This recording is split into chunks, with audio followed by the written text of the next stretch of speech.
E aí, você sabe a diferença entre ill e sick?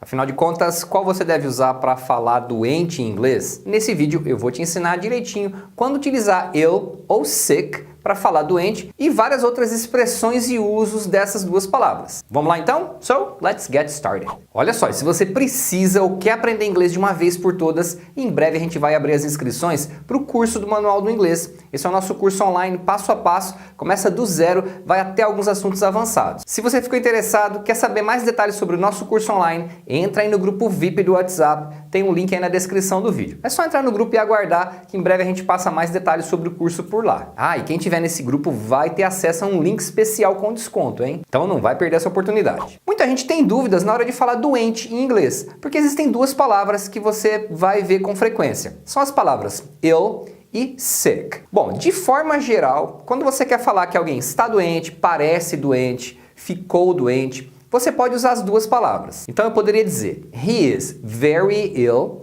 ou he is very sick. Nos dois casos eu estou dizendo que ele está muito doente. Um detalhe aqui é que normalmente os americanos usam mais a palavra sick. Você vai ver a palavra ill com mais frequência no inglês britânico. Eu poderia dizer então, I was ill for some time last year, but I'm fine now. Ou I was sick for some time last year, but I'm fine now. Eu estive doente por algum tempo ano passado, mas agora estou bem. She looks sick. Ou she looks ill. I wonder what's wrong with her. Ela parece meio doente. Queria saber qual é o problema com ela. I felt sick. Ou I felt ill and had to go home at lunchtime. Eu fiquei doente, eu me senti doente e tive que ir embora na hora do almoço. Muitas vezes em português a gente fala, eu estava passando mal e tive que ir embora.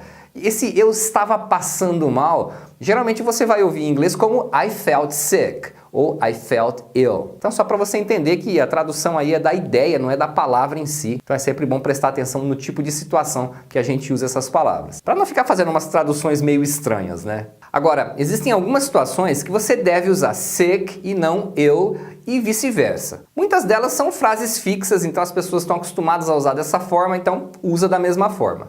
E já aproveita, já deixa o seu like aí pra gente, isso é muito importante para ajudar na divulgação dos vídeos do canal. E se você ainda não é inscrito, já aproveita também, clica lá no botãozinho inscrever-se, clica no sininho também para você ser notificado toda vez que tiver vídeo novo aqui. Tem vídeo novo toda semana. Então, olha só esse exemplo. Eu poderia dizer assim, She's looking after a sick child this week. She's looking after a sick child this week. Ela está cuidando de uma criança doente essa semana. Então, uma criança doente é a sick child. Nesse caso, você não pode usar an ill child. Não se usa dessa forma. Eles não usam a palavra ill combinada com um substantivo. Então, criança doente, criança é o substantivo, doente é o adjetivo. Então, nesse caso, você usa sick child e não ill child. Você pode falar sick people, pessoas doentes, mas não deve falar ill people. Um outro exemplo comum é você dizer assim, I'm taking a sick leave from work.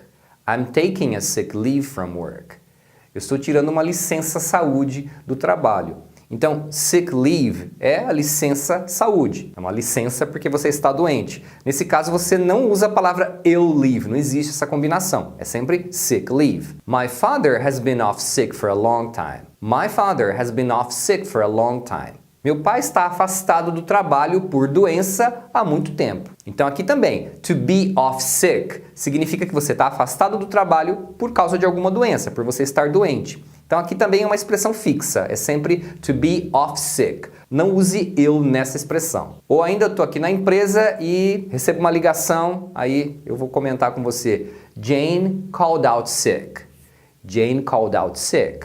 Ou seja, a Jane ligou dizendo que está doente e por isso não vem trabalhar. Então quando você liga para o trabalho avisando que está doente e não vai trabalhar por isso, eles usam essa expressão, call out sick. Você pode ouvir também a expressão call in sick. As duas significam a mesma coisa. Geralmente os americanos usam mais call out sick. Então aqui também você vai usar sempre a palavra sick e não ill. Agora, por exemplo, se eu fosse falar assim, he is mentally ill. He is mentally ill. Ele tem uma doença mental, né? Ele é mentalmente doente. Então, nesse caso, eles usam ill e não sick. E, geralmente, ill dá uma ideia de algo mais formal, alguma coisa mais séria do que sick. The doctor was taking care of a terminally ill patient. The doctor was taking care of a terminally ill patient. O médico estava cuidando de um paciente com uma doença terminal, né? Terminalmente doente. Então aqui também, né, uma situação que eles usariam ill e não sick. Agora é interessante porque a palavra sick pode ser usada com outros sentidos. Você vai ouvir, por exemplo, you make me sick. You make me sick. Você me deixa doente. Não é o sentido exato disso. Você não está me deixando doente, mas você me deixa muito bravo. Então a pessoa tem alguma atitude que é como se você ficasse doente por causa daquela atitude. Ou seja, você fica bravo, fica irritado com aquela situação. Não doente de verdade. Pode ser alguém, pode ser alguma coisa. Você pode falar, that makes me sick. Aquilo me deixa muito bravo, muito irritado. Aquilo me dá nojo. Ou eu viro para você e falo, hey, you're sick, man. You're sick, man. Você é doente, cara. Mas doente num sentido figurado. Você é meio maluco, você fala umas coisas, faz umas coisas bizarras. Então, sick pode ser usado nesse sentido figurado também. Você também vai ouvir a expressão homesick. Homesick literalmente seria doente de casa. Eles usam essa expressão para falar que a pessoa está com saudades de casa. Até porque tem pessoas que ficam realmente doentes quando estão longe de casa por muito tempo. Então se você chegar e falar I'm homesick, significa que você está com saudades da sua casa. Isso é muito comum quando o pessoal faz intercâmbio e fica muito tempo fora e aí fica com saudades, né, das coisas que estavam acostumados em casa. Então isso é homesick. E tem um outro sentido também, que é, por exemplo, você falar assim, I'm sick of my job. I'm sick of my job. Eu estou doente do meu trabalho, na verdade você está enjoado, está de saco cheio do trabalho. I'm sick of my teacher. I'm sick of my teacher. Eu estou de saco cheio do meu professor. Então quando você quer falar que você está cansado daquela situação ou daquela pessoa, está de saco cheio, não aguenta mais aquilo, é muito comum eles usarem a palavra sick para expressar essa ideia. É como se aquilo estivesse deixando você doente, que você não aguenta mais. É muito comum também eles usarem uma combinação de sick and tired. Sick and tired, para dizer que você está de saco cheio, que você não aguenta mais. Então você poderia dizer também, I'm sick and tired of my job. I'm sick and tired of her. I'm sick and tired of her. Estou de saco cheio dela, estou cansado dela, estou enjoado dela. Enough, I'm so sick of her attitude.